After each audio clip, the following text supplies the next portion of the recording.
ಧನವೆಂಬ ಕನ್ನಡಿ ನೋಡಯ್ಯ, ಎನ್ನದು ಅಲ್ಲ ನಿನ್ನದು ಅಲ್ಲ ಬರಿಯ ಭ್ರಮೆಯ ಮಾತು, ಆ ಭ್ರಮೆಯೊಳಗಾಗಿ ನಿಮ್ಮ ಶ್ರೀಚರಣವ ಬಿಡೆ ಕೂಡಲ ಸಂಗಮ ದೇವ.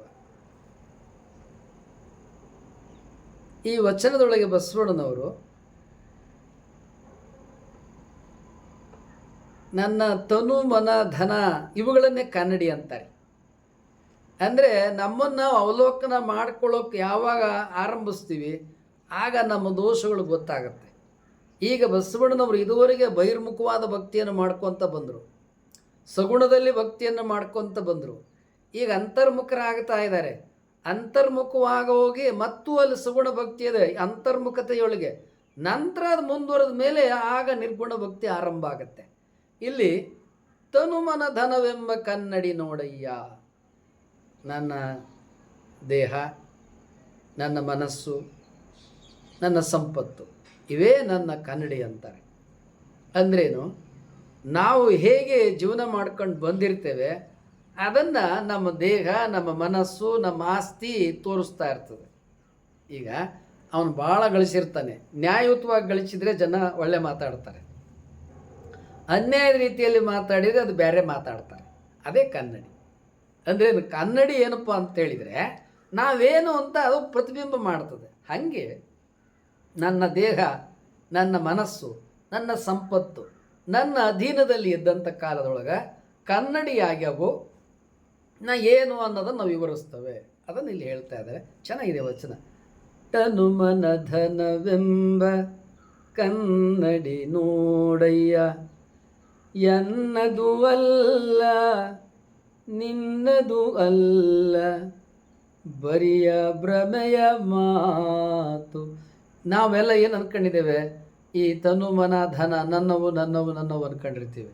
ಇವ್ಯಾವ ನನ್ನವಲ್ಲ.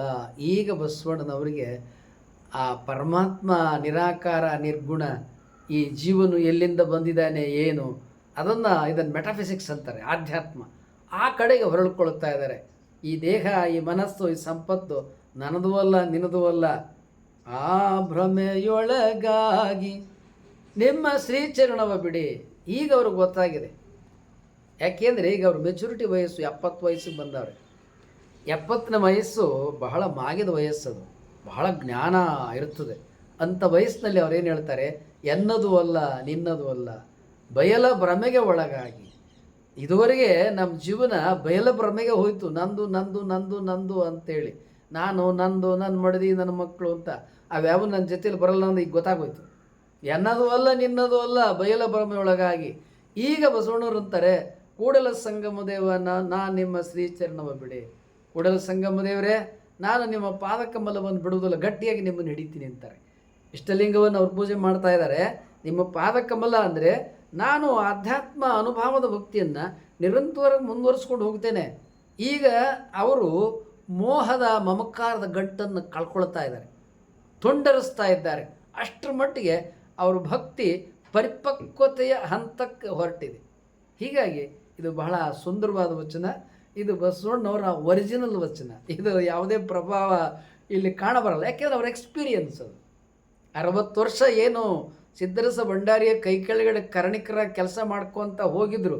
ಅಲ್ಲಿ ಸಿದ್ದರಸ ಭಂಡಾರಿ ಅರಮನೆಯಲ್ಲಿ, ಬಲದೇವ ದಂಡನಾಯಕನ ಅರಮನೆಯಲ್ಲಿ ನೀಲಾಂಬಿಕೆ ಗಂಗಾಂಬಿಕೆಯರ ಪತ್ನಿಯರಾಗಿ ಜೀವನ ಮಾಡ್ಕೊತ ಬಂದಿದ್ರಲ್ಲ, ಅವೆಲ್ಲ ನನ್ನದು, ನನ್ನ ಮಡದಿ, ನನ್ನದು ನನ್ನದು ಅಂತಿದ್ದು. ಯಾವಾಗ 2 ಮಕ್ಕಳು ಕೈ ಬಿಟ್ಟು ಹೋದವು ಆಗ ಓಹೋ ಇವ್ಯಾವ ನನ್ನ ವಶ ಅಲ್ಲ, ಇವ ನನ್ನ ಮಗ ಅಲ್ಲ, ಬಾಲ ಸಂಗಯ್ಯ ಚಿಕ್ಕ ಸಂಗಯ್ಯ ನನ್ನ ಮಕ್ಕಳಲ್ಲ. ಯಾಕೆ ಪರಮಾತ್ಮ ಅವ್ರನ್ನೂ ಕರ್ಕೊಂಡು ಬಿಟ್ಟ. ಯಾವುದು ನಾನು ನನ್ನದು ನಂದು ಅಂತಿರ್ತೀವಿ, ಅದು ಯಾವುದು ಉಳಿಯೋದಿಲ್ಲ. ಇದೆಲ್ಲ ಬಯಲು ಭ್ರಮೆ. ನೋಡಿ, ಈ ವಚನದೊಳಗೆ ಬಸವಣ್ಣನವ್ರ ಆತ್ಮಕತೆ ಇದೆ. ಇದೆಲ್ಲ ಏನದಲ್ಲ, ಮಡದಿ ಮಕ್ಕಳು ಇವೆಲ್ಲ ಬಯಲ ಭ್ರಮೆ ಅಂತಾರೆ. ಸಂಸಾರನ ಭಂಡಾರ ಅಲ್ಲಿ ಇಲ್ಲಿ ಕೆಲಸ ಉದ್ಯೋಗ ಇವೆಲ್ಲ ಹೊಟ್ಟೆಪಾಡಂದು. ಈ ದೇಹವನ್ನು ಧರಿಸಿ ಬಂದಿದ್ದೀವಿ, ಉಣಬೇಕು, ಅದಕ್ಕೆ ಗಳಿಸಿ ಉಣ್ತಾ ಇದ್ದೀವಿ.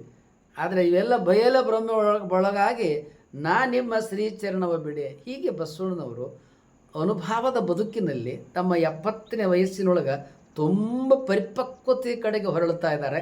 ಭಾಳ ಸುಂದರವಾದ ಶ್ರೇಷ್ಠವಾದ ವಚನ. ಅನೇಕರು ಬಸವಣ್ಣವರು 35 ವರ್ಷ ಬದುಕಿದ್ರು, 45 ವರ್ಷ ಬದುಕಿದ್ರು, ಸುಳ್ಳೆ ಅಕಾಳಿ ಬುಕಾಳಿ ಕತೆ ಹೇಳ್ತಾರೆ.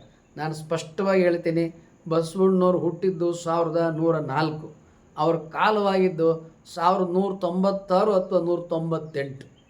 ಬಹುಶಃ ಸುಮಾರು ಅವರು 94-95 ವರ್ಷಗಳ ಕಾಲ ಸುದೀರ್ಘವಾದ ಜೀವನವನ್ನು ಬದುಕಿದರು. ಅಷ್ಟೆಲ್ಲ ಜೀವನ ಎಲ್ಲಿ ನಡೀತು? ಕಲ್ಯಾಣದಲ್ಲೇ ನಡೀತು. ಅವ್ರ ಕಲ್ಯಾಣದಿಂದ ಮಾತು ಬೇರೆ ಯಾವ ಕಡೆಗೂ ಹೋಗಲೇ ಇಲ್ಲ. ಯಾಕೆ? ಅವ್ರ ಮಾವಂದಿರಾದ ಸಿದ್ದರಸ ಭಂಡಾರಿಗಳು ಅಲ್ಲೇ ಇದ್ದರು, ಅವ್ರ ಮಾವ ಮಹಾರಾಜ ಬಲದೇವ ದಂಡನಾಯಕ ಅಲ್ಲೇ ಇದ್ದರು, ಮತ್ತು ಬೆಜ್ಜಳನ ಆಳ್ವಿಕೆ ಒಬ್ಬರಾದ್ಮೇಲೆ ಆಳ್ವಿಕೆ ಅವ್ರು ರಾಜರಾಜರ ಹಾಕುವಂತ ಬಂದರು. ನಂತರ ಬಿಲ್ಲಮರಾಯ ಅಂತೇಳಿ ಯಾದವರು ಅವನು ಅಧಿಕಾರಕ್ಕೆ ಬಂದ. ಹೀಗಾಗಿ ಅವರು ಕಲ್ಯಾಣದೊಳಗೆ ಅವ್ರು ಕ್ಷೇಮವಾಗಿದ್ದರು, ಅವ್ರಿಗೇನು ತೊಂದರೆ ಏನಿರಲಿಲ್ಲ. ಯುದ್ಧಗಳು ರಾಜ ನಡೀತೇವೆ ಹೊರತು ಇಲ್ಲಿ ಮತ್ತೆಂತೇನು ಈಗ ಚುನಾವಣೆ ನಡೆದಂಗೆ ಯುದ್ಧಗಳು ನಡೆಯೋದು ಆ ಕಾಲದಲ್ಲಿ. ಹೀಗಾಗಿ ಬಸವಣ್ಣವರು ತುಂಬ ಸಮಾಧಾನದ ಭಕ್ತಿಯ ಆನಂದ ಜೀವನವನ್ನು ಕಲ್ಯಾಣದಲ್ಲಿ ನಡೆಸಿ ಕಲ್ಯಾಣದಲ್ಲೇ ಕೊನೆ ಉಸಿರನ್ನು ಎಳೆದರು ಅನ್ನೋದು ಅವರ ವಚನಗಳಿಂದ ಗೊತ್ತಾಗ್ತದೆ. ವಿಜಯ TV 12.